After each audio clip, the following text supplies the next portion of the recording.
Architect Wambua. So please listen for who is Architect Wambua. Or let me present Mr. Wambua. 10 years experience is MSME, sector development. Mr. Wambua has been working with informal sector organization in Kenya and the East African Community region to develop strategies, policies, and undertake analytical work related to MSME programming and capacity development. Architect Wambua is the Chief Executive Officer of the Kenya National Federation of Juakali Associations, KNFJKE, the focal point for Kenya at the Confederation of Micro and Small Sub-Saharan Africa Skills and Apprenticeship Stakeholders Network, that is SASASNet, our own very SASASNet. And also, Mr. Wambua is a Secretary General for SASASNet Kenya chapter. Please, a very big round of applause for Mr. Wambua. Ladies and gentlemen, I'm presenting Mr. Wambua to the class. Mr. Wambua, thank you. Thank you very much, sir. Thank you very much, sir, for such a Dr. Kailash, again, we have been talking in RPL. We really talk about students and class. We really, especially for at least where we have been, we talk about candidates, especially when it comes to assessment. Yeah, but realize, or you will appreciate, part of my comments are self-reflections, because we have been implementing recognition of prior learning in Kenya, especially in the informal sector. So some of the comments are also learnings and nuances that I picked at as a practitioner also. And others are, of course, references to documents and authorities that we respect in this space. Yes, so, of course, recognition of prior learning, we talk about stakeholders, and these are very common word now in current and even in policy conversations. Stakeholders are key. But I am saying that recognition in prior learning is a multi-sectoral. So when you talk about sectors, multi-sectoral, several sectors come together. Yeah. And it's also multi-stakeholder. Probably they could be the same meaning or related meanings. So you have to be very sensitive to sectors. There are sectors that are critical, defined sectors. But also, they are stakeholders. Stakeholders could be in the same sector, or stakeholders could be in different sectors. All right? So that's why the first point is multi-sectoral, meaning that they belong to different sectors. Or different sectors are interested, or stakeholders from different sectors are interested. But the other point is the whole of society. Yeah, the whole of society, and this at least this I picked from our Kenyan experience, because in our experiences in implementing recognition of prior learning in Kenya, we began by something, especially from a government perspective, because I imagine most of you could be government officers. So the government of Kenya picked something they call whole of government approach, which meant that almost everybody in government should understand RPL and champion the same and get involved and support whole of government, the entire government. And I will probably at some point, I will be able to say why that statement was very critical. Even now as we are currently implementing, and the whole of government approach in RPL has also been adopted in other initiatives by government. But then we realized also it's not just about government alone. So they came up with something, whole of society. Yeah, so these are statements that are very, very important as we appreciate the role of stakeholders, different stakeholders in different sectors in RPL. But the other one is that, no lesser stakeholder. Yeah, so sometimes you find there are stakeholders that are presumed to be playing a lesser role than others. Or others assume that they are the most important than others. Especially, you realize that quality assurance officers feel that they are more important. Sometimes assessors feel that they are more important. Sometimes other actors and stakeholders feel they have a higher. So the point is probably we just need to appreciate that all of us are equally important. Yeah, we may not be equal stakeholders. Yeah, they may not be equal stakeholders, but they are equally important. Yeah, in terms of importance, we are all important. Yeah, in terms of equality, we may not be equal. Yeah, but the other point is, and which is important, is because the influence, the control, the mandate of some stakeholders will be very critical and required for a successful RPL assessment or RPL system, as it were. But also, the other point is interests. Yeah, stakeholders have interests, or they have needs, if you like. So I think for me that is what is important. So sometimes and from, I think Dr. Kailash has many years of experience in helping countries from Mauritius to other parts of Africa and the world. You will appreciate that sometimes we feel like RPL is a new concept. Sometimes you feel like it's an old concept being put differently in education and training. So these are conversations that are very key in stakeholder engagement. And sometimes you will realize that, especially countries, when we're looking for a national recognition prior learning system, or putting the RPL agenda within the national context of a country, it's important to have a common vision. A country having conversations to decide what exactly do they want as a country. Sometimes some sectors or some stakeholders are likely to set the agenda for recognition of prior learning and leave others, and others feel a bit left out. And then you may realize that an RPL system for a country may have gaps not fitting or addressing interests of a few stakeholders. So that's very important. Of course, broad, very high level. Because I wasn't very sure whether I will begin from the bottom up or I will begin from the top down. So I decided to just try in between, so that we meet and we are able to understand each other. So I feel that probably we need to have a very high level appreciation of stakeholders or categorization of stakeholders in an RPL system, or even in the implementation of RPL, particularly the RPL assessment. Yeah. So these are very broad categorization, very high level. When you talk about stakeholders, they are stakeholders, and you can see they are sectoral. This is the first point you see, sectors. Yeah. The first statement said RPL is multi-sectoral. So you realize that the bubbles. So there is the education sector. And there are many stakeholders in that sector. Yeah.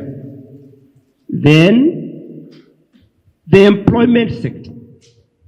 And there you will appreciate as probably quality assurance officers or even trainers in TVET, for example, depending on the structure of the TVET system here in Nigeria, because sometimes we have a bit of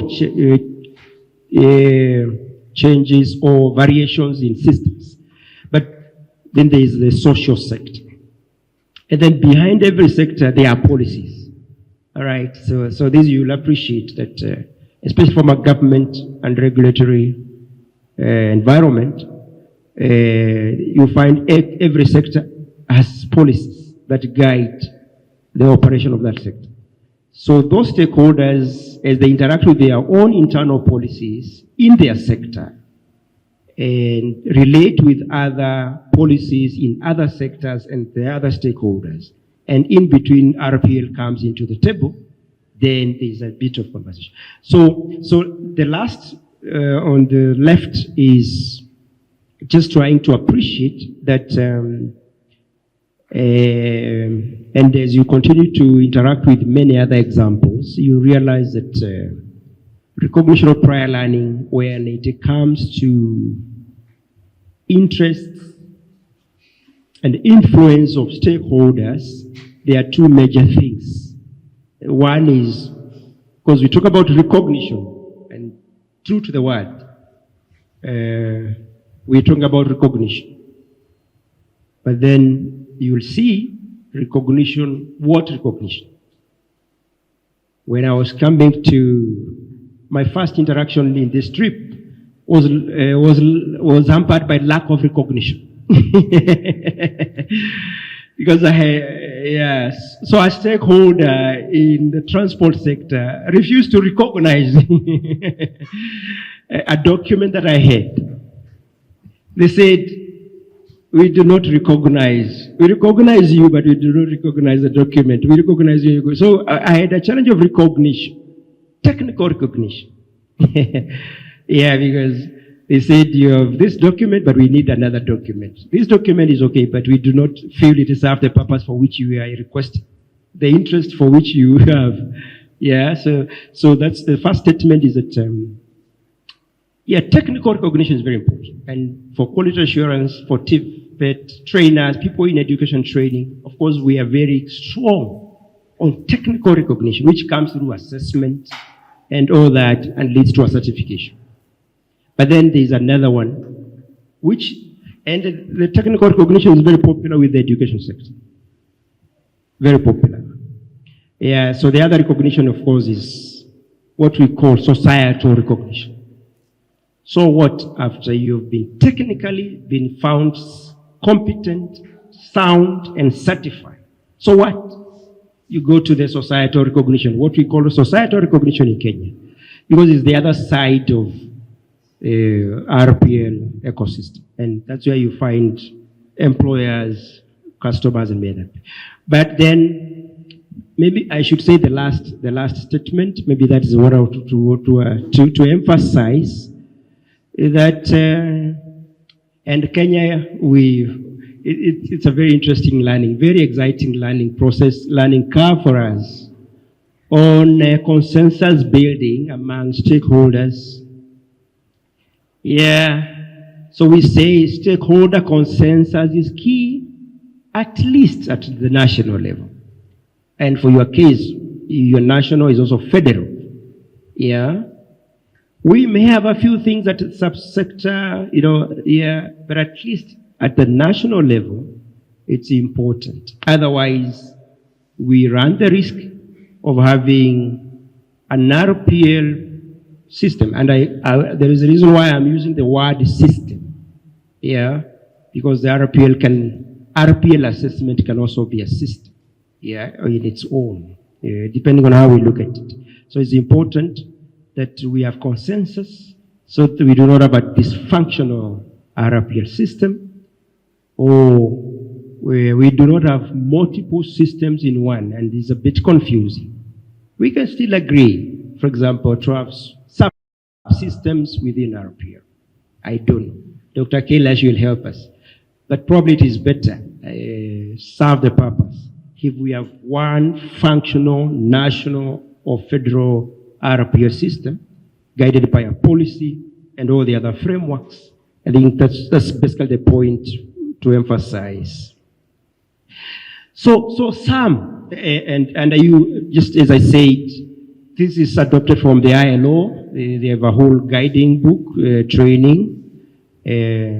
So after the very high level categorization, of course, I am sure you may have come across a few key, just a few key stakeholders. And I think when you start pinning down the actual names and entities, you apart from the general categorization, now you start talking about institutions, individuals. That is where you need to answer many things. What is in it for me? What is the interest of all those stakeholders? And I think the easiest way to bring stakeholders and to appreciate stakeholders together, to put together within a system, is a framework that is guided by the interaction between the three main sectors. So government entities are very important for reasons that are obvious. Employers are very important. Associations are very important. Workers are very important. Their associations or organizations are very important. And individuals, human beings, because it is the individuals that will never become candidates for RPL assessment. So the greatest challenge in stakeholders, RPL stakeholders for this is not in identifying. It's easy to identify and list. That's the easiest part. But from our experience, for example, in many, and if you check, I think there is still a challenge of, even when the stakeholders have been identified, been brought into a room like this, they still exist in their own environment and sectors. So breaking down or appreciating their role in RPL and the role of the other stakeholders is the biggest challenge. So that is why continuous conversation, and this I have seen especially from a Kenyan case, the government entities is quite a tough across the sectors. So I think and it is very natural. It is nothing wrong.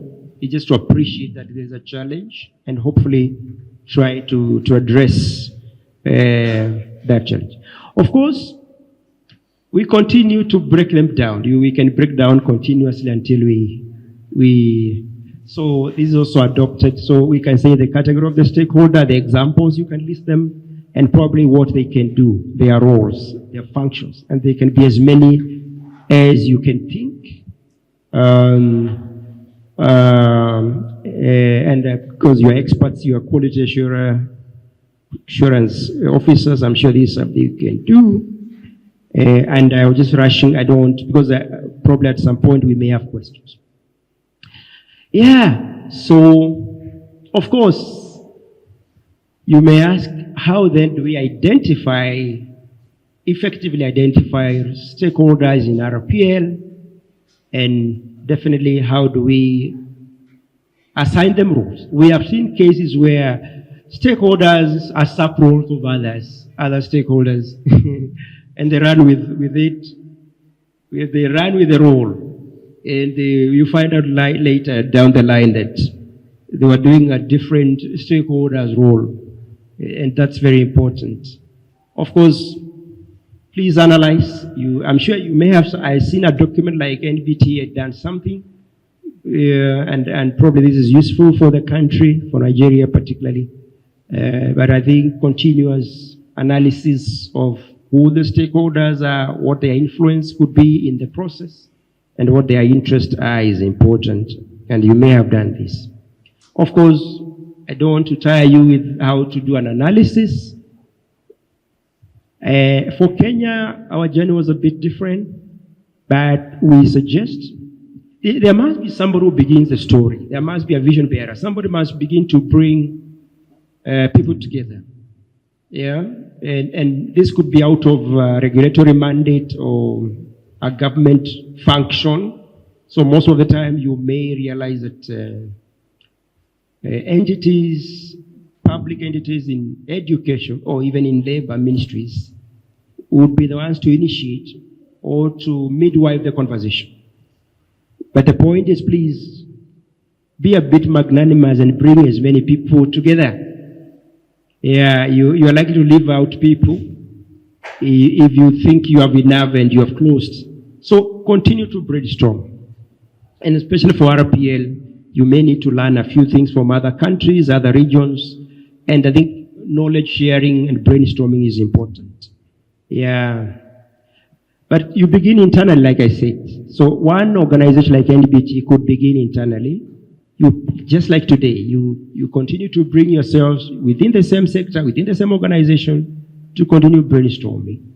And that is why, like I had when we began in the recap, yeah, RPL facilitators. For us in Kenya, we're still learning on what we call practitioners. Yeah, the technical officers in RPL. Yeah, so whether he's a facilitator, whether he's a counselor, whether he's an advisor, yeah, so whether it's an assessor, whether he's a manager, we are handling it, and but it's important internally to appreciate. Just this year alone, we have seen the Ministry of Education changing, picking a mandate and giving to another agency. They start, and then they get frustrated. They say, no, you're not doing it. They pick it, they give another agency. Then just as we speak today,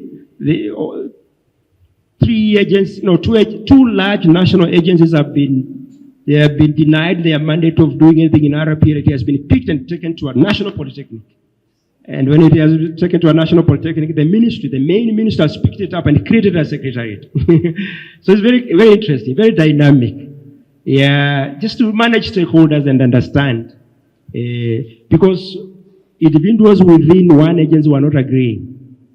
Yeah, so you realize the CEO of a government agency is not agreeing with the technical officers, and the technical officers are sabotaging the process. And then the minister is saying, no, I need results, I need numbers. Why are you not working? So we were called by the Honorable Minister for Education, said, you must tell me what is the problem. And they said, so the CEO said, we have these. The chairman said, no, we have these. Said, no, I want to hear from every council member, everybody else. And after that, we got a very powerful circular. Told, you fellows, you're not implementing government agenda. So what we do, we will show you what to do. so because internally there were issues and even before, but you can also go externally. After you have agreed in PT, NetFund, and many other agencies, for example, you may also want to go externally and start bringing other. Yeah, so, but as you said, you expand the team like you are today. Then you include others, individuals and groups from outside your organization. You'll be surprised. And because I had Dr. Kailash very well. In Kenya, for the last 1 year, we realized RPL was being taken from the owners. The candidates. And I'm using the word candidates, applicants, claimants, or individuals, if you like. We also realize they are very critical stakeholders and they have interests. And people were thinking maybe they don't have influence until they found a way of influencing the process. So I think bringing the other stakeholders, external especially, is very important. Of course, this is very common scientific ways of trying to see what their influence is. Some of them are very negative influence. Yeah. Some of the stakeholders may look very small and not very important, but they can taint the process. They can taint an assessment process or an assessment exercise. And it can be very, very disastrous when now issues of quality assurance at a national level become scary. And I think generally that is what I thought we could. So Still, we are dealing with stakeholders and their roles. And of course, I mean, they must be involved in implementation. Sometimes we identify stakeholders very well. We agree what their role is. We put everything into a document. Then when we start implementing, we implement differently. Yeah, that happens a bit. You find, and so it is very important that the engagement continues hands-on in the implementation. And the implementation, I mean the actual assessment, for example. And probably another, well, in RPL, assessment is at the core. It's very important, assessment. But it's not the only thing. It is not just the only thing. So you get feedback about many other things. But the technical assessment per se is very critical. So if you focus your implementation on making sure the assessment is sound, quality assured, and many other things, I think we can do a very great deal of service. But there are, of course, other emerging issues and feedback stakeholders can bring that may not be about assessment per se. But it's always important to pick the feedback, see how it relates to your RPL system, and incorporate such feedback in improving your either assessment process or even the RPL system as it were. Thank you very much for listening to me. I hope I have made some good. Yeah, I hope I have kept it short. I don't know who is the moderator. Thank you very much, sir. Thank you, Architect Wambua. It's a very nice presentation. What our friend just said, silos. Whenever you stop up here in your country as well, are equally the one that carry out the assessments. And at the same time, the organization is still the one that gives out certification. Where does it domicile in Kenya? Is it at the Ministry of Education or Labor or which area? I just want to know where the program is domiciled. Thank you. The organizations are also very many, and they have also their own mandates. So I can, for example, maybe first tell you where it is domiciled, and then I can just point out one or two, especially about the issue whether an organization that is doing assessment can also do certification and whether there are concerns. So in Kenya,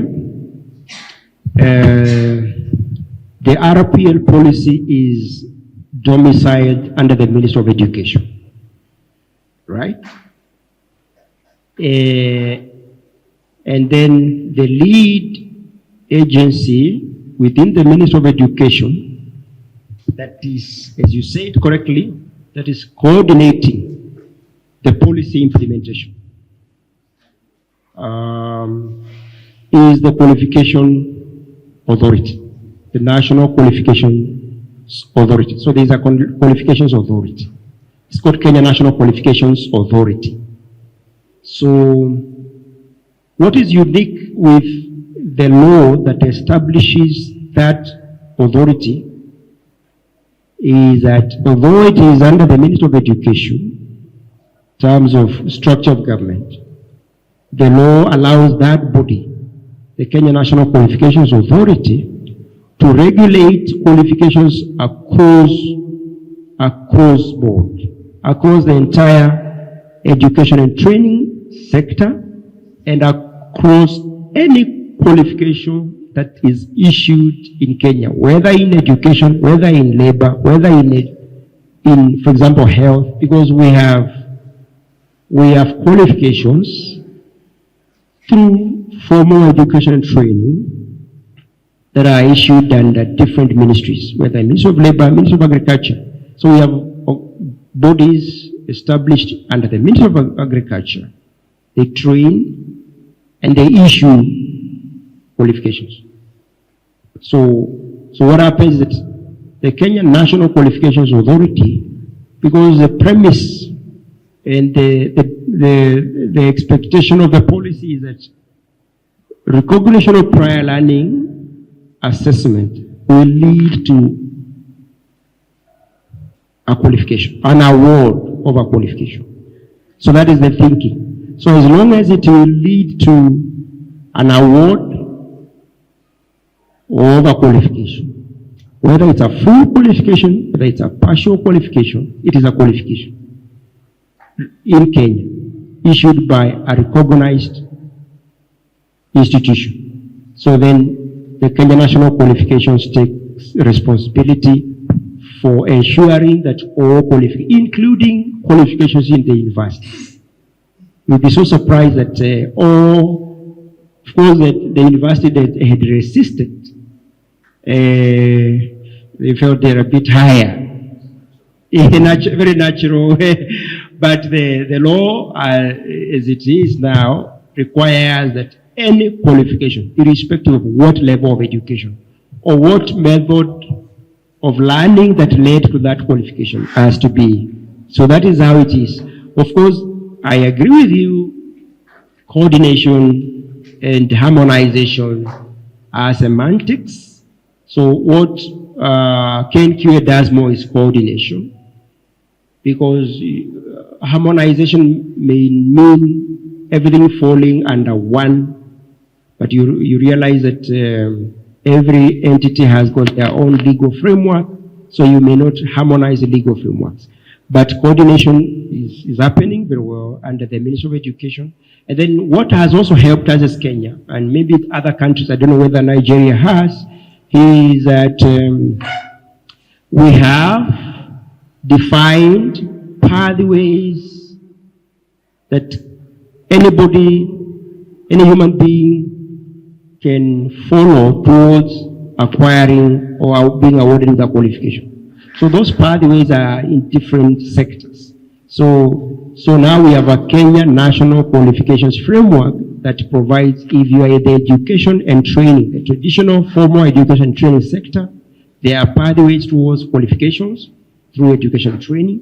If you are in labor, there are pathways through on-job learning, through acquiring, and that is why recognition of prior learning is also very, very key. And there are entities and agencies that are also awarding qualifications through the Ministry of Labor. What we use in Kenya, we use skills sub-pathway.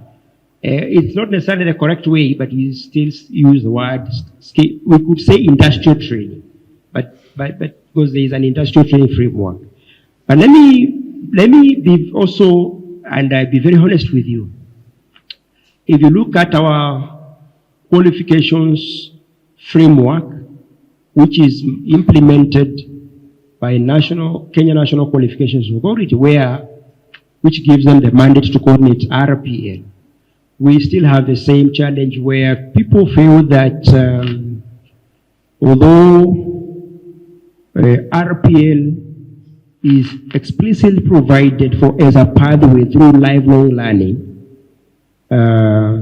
it still has a challenge in coordinating independently. So what Kenya has done is we have integrated RPL into the other existing pathways through which people can acquire qualifications or be awarded. So that integration of recognition of prior learning pathway to, for example, the TVET pathway. We have a TVET pathway in Kenya. Then we have an industrial training pathway, which we call the skills pathway. And then we have now let me use the university pathway, let me use that one, which means it's like higher education pathway. You just go straight from basic education straight to higher education. Yeah. So straight from basic education to the highest level of education, there's a direct pathway. which most of the time it is called the university education pathway. But then we have TVET, which means you staggered and you did not go direct to university. You went to TVET, you went to small colleges, you got a diploma, and later you can even go back to the university you so wish. But if you don't want to go to the university, you still go to the world of work. So I think that is what it is. I would want to give the rest of my brothers to comment about Nigeria and Mauritius, but domiciling, we are still, like now, because of that challenge, I can tell you, like the way we speak now, although the policy and the agency coordinating under law and policy is under the Minister of Education. The Deputy President of the Republic of Kenya picked it up. So now we have created a coordinating unit under the presidency. So now it is being, RPL implementation is being coordinated by none other than the Office of the Deputy President, of course on behalf of the entire government. That is where the whole of government. Then we realized that when we created a unit under the Office of the Deputy President to coordinate not only RPL, but the wider informal sector transformation agenda, they kept meeting alone as government. And we went and complained to the president, told them, the government is just working alone. So they can assess whoever they want to assess, they certify, and then they continue with life and we'll go. They said, no. So they said, we have to bring non-government actors to sit. So now we increase the capacity and the structure to include now employers, even artisans associations are now playing a role, particularly for RPL implementation. But I can tell you it's just a political or short-term cure of the challenge. Probably we need to still have a conversation to agree on proper structure and domicile. So proposals have been given, they have not been implemented, but that is the situation as it were in Kenya. Thank you very much. One of the functions, actually it is a fifth function of the authority, is to recognize and validate competencies for purposes of certification obtained outside the formal education and training systems. So it is very clear that if we do RPL in Mauritius, it has to be the authority, NQA. Now, of course, we have, once you have started RPL, there has been interest, from industry, from all the stakeholders. But we also get interest from the international donors. Because they can see, and one of them, is AFD. They are very much interested, in RPL. But we have other donors like, UNESCO, ILO, and so on, who are interested in it. So once there is an interest in that particular field, you find other institutions trying to come into RPL. And in our case, in Mauritius, as I told you, we was a regulatory body for TVET, and we have another regulatory body for higher education. So the Higher Education Commission at that time, they said, we want also to do RPL. And this is what will happen then. Whenever you're going to start RPL, you will get other organizations. When it catches interest of the international community, you get other stakeholders who say, we are also interested in RPL. We will also do RPL. But then we told them, where is it in your law that you can do RPL? It is not there. No, we have to be very categorical. Because what will happen otherwise, they will develop another framework for RPL, there is another framework for TVET, and then people will get lost. So this is why we said no. When you develop your policy, we are the one who is going to actually validate your policies. So actually I was one of the persons who wrote the policy for higher education as well. So that we ensure that it matches to what the law permits us to do. And I think this is very important. And it has to be clear in the law that this is an institution, this is a ministry that is responsible for RPL. In this way, there will be no, confusion in future. Sir, Okay. the authority under this Education Information. Yes. Now, this is another story. The Ministry of Training and Manpower in the year 2000. Then, when we have elections, there are always reshuffle ministries. The Ministry of Training then was absorbed by the Ministry of Education and Human Resources in 2005. Therefore, the authority was automatically transferred to the Ministry of Education.